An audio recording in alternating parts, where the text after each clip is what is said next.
Muy buenas noches con todos. Les damos la más cordial bienvenida al webinar filosófico organizado por estudiantes del curso de Filosofía y Ética de la Universidad César Vallejo. En esta ocasión abordaremos un tema que nos toca muy de cerca, el estrés académico en estudiantes universitarios. Esta no es solo una dificultad emocional, es una realidad que se vive cada ciclo, cada semestre y que incluso ha llegado a tener consecuencias trágicas. Desde una mirada filosófica y ética, hoy queremos analizar las causas de este fenómeno, su impacto y sobre todo reflexionar sobre la responsabilidad humana e institucional frente a ello. Agradecemos la presencia de nuestro docente Nelson Pascual Suárez Delgado y de todos ustedes. Damos paso a nuestra ponente, Jocelyn Zapana, estudiante de psicología. Adelante. Muy buenas noches con todos. Vamos a comenzar la ponencia sobre el estrés académico en estudiantes de la Universidad César Vallejo.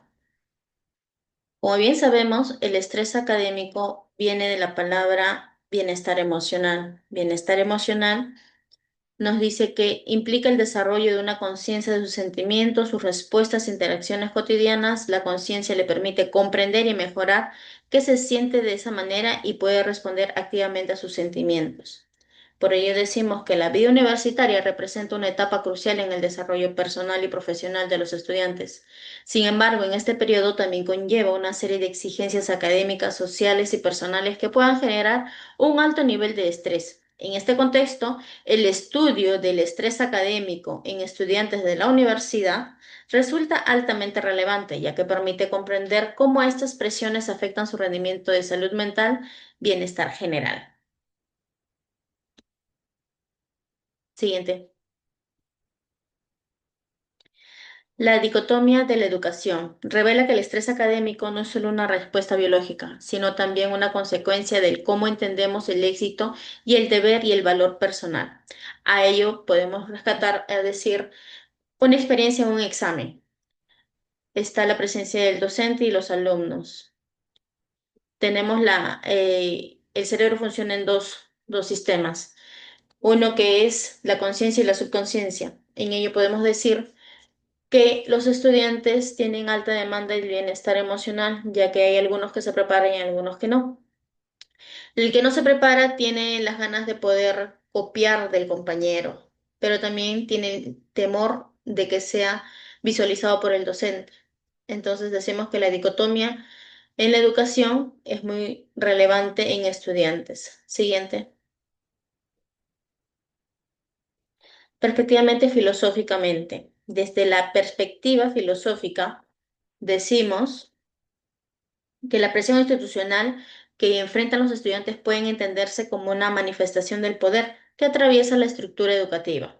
Donde hay poder, hay resistencia, lo que implica que la lucha interna de los estudiantes no es solo un conflicto individual, sino un fenómeno estructural. En este sentido, surge una pregunta fundamental. ¿Estamos reproduciendo un sistema que premia únicamente el rendimiento, dejando de lado otras formas de aprendizaje y desarrollo personal? Siguiente.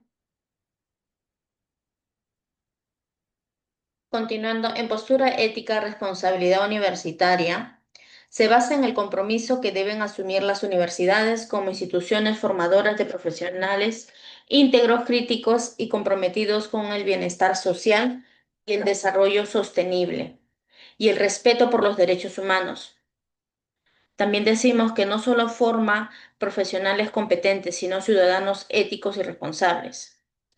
Implicancia en esta postura, en formación ética debe ser parte transversal de lo currículo promoviendo valores como la honestidad, la responsabilidad y el pensamiento crítico. Pasa.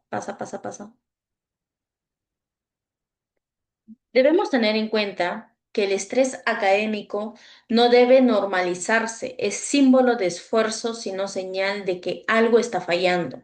La necesidad de acompañamiento psicológico real, formación de docentes con enfoque humano, demandar estructuras más flexibles que respeten el ritmo de cada estudiante.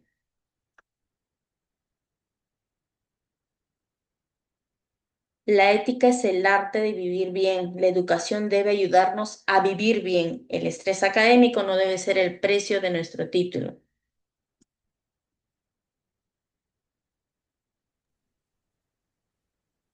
Muchas gracias, Jocelyn, por tu exposición tan clara y profunda. A continuación, abrimos el espacio de diálogo con nuestros panelistas, quienes aportarán de sus experiencias y perspectivas personales, y también plantearán algunas preguntas que permitirán enriquecer aún más esta reflexión.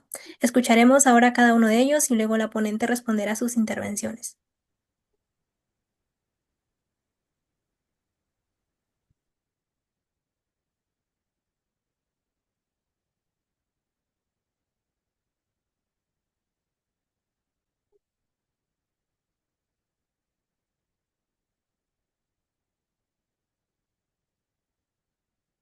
¿Quién comienza, chicos?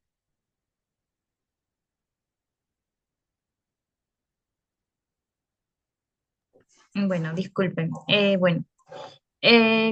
Gracias, Jocelyn, más que todo por tu presentación. Me parece muy acertado todo lo que nos mencionas, pero también tengo algunas dudas. Eh, Mencionaste que el autor Foucault y el control institucional, pero ¿no es también responsabilidad también de los estudiantes aprender a manejar sus tiempos y sus emociones? Como estudiantes, nosotros no deberíamos cultivar nuestra autonomía personal, como dice Kant. Además, creo que un poco de presión es necesaria para el crecimiento de los estudiantes.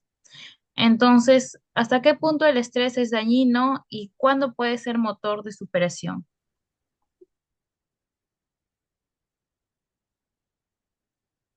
Bien, excelente reflexión, Harumi. Tienes razón al decir que el estudiante también tiene responsabilidad sobre su proceso.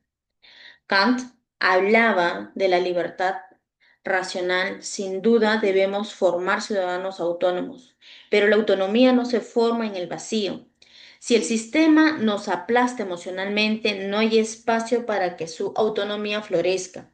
El estrés deja de ser útil cuando deja secuelas. El reto está en crear un equilibrio entre exigencia y consistencia emocional.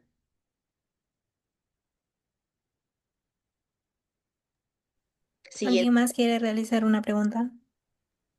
Gracias, Jocelyn, por tu presentación. Me gustaría aportar una perspectiva desde el derecho. Según el artículo 7 de nuestra Constitución, toda persona tiene derecho a la salud mental. Por lo tanto, si la universidad no ofrece un acompañamiento psicológico efectivo, no estaría también incumpliendo una obligación legal. Además, Kant nos recuerda que el ser humano debe ser considerado a un fin en sí mismo, lo que me preocupa, ya que muchas veces los estudiantes son tratados simplemente como números o estadísticas. Desde tu punto de experiencia en psicología, ¿qué propuesta tendrías para humanizar más el sistema educativo?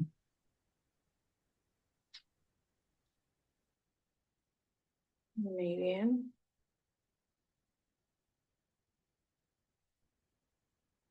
Eres junior, ¿verdad?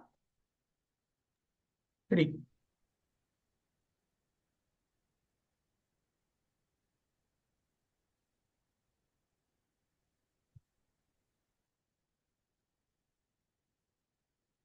Bien, Erika.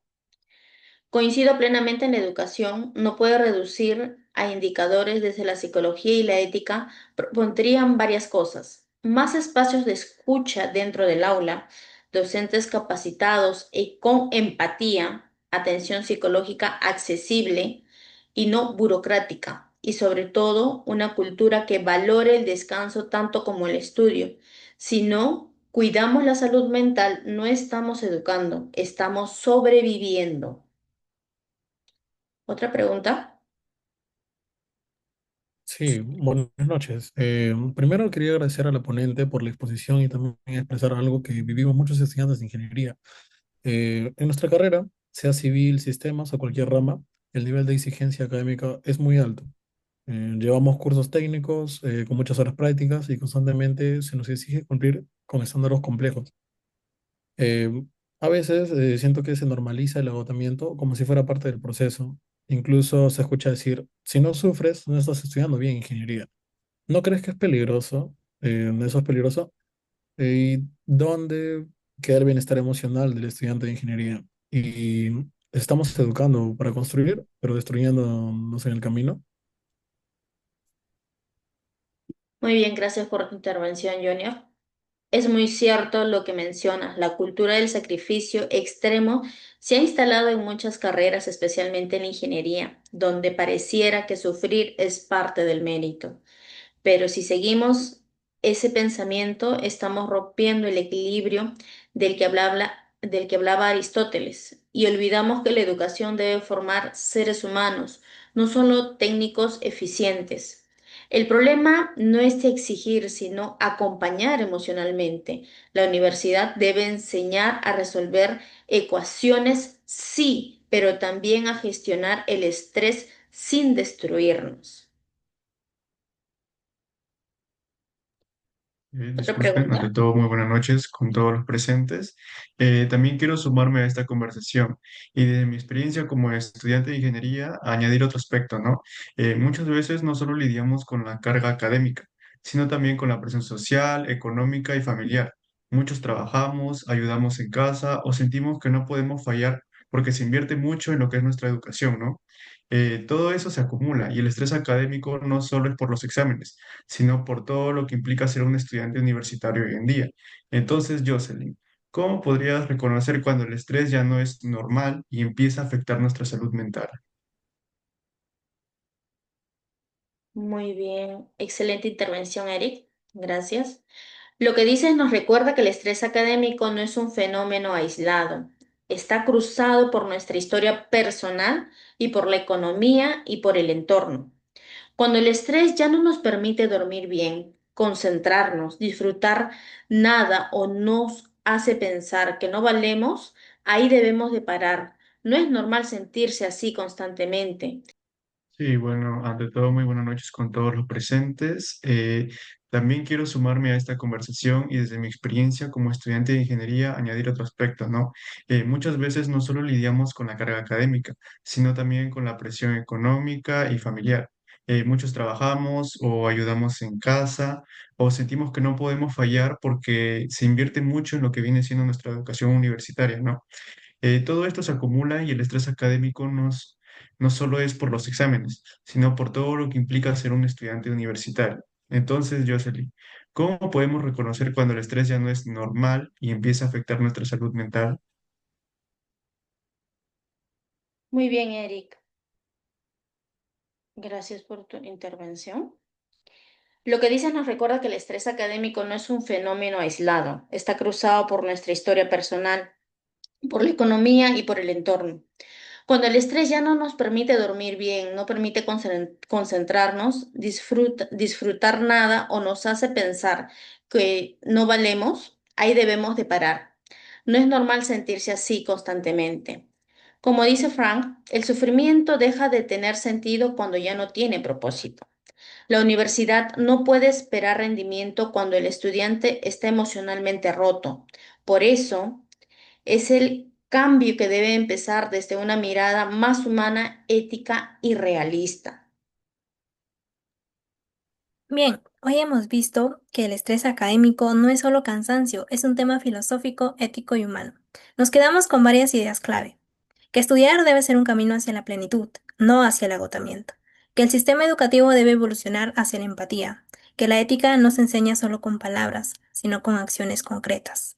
Como dijo Sabater, la ética es el arte de vivir bien y la universidad debe ayudarnos a vivir mejor, no peor. En nombre del Grupo 2, les agradezco su participación, que este webinar no sea el final de una tarea, sino el comienzo de una transformación. Hasta pronto y muchísimas gracias por su atención.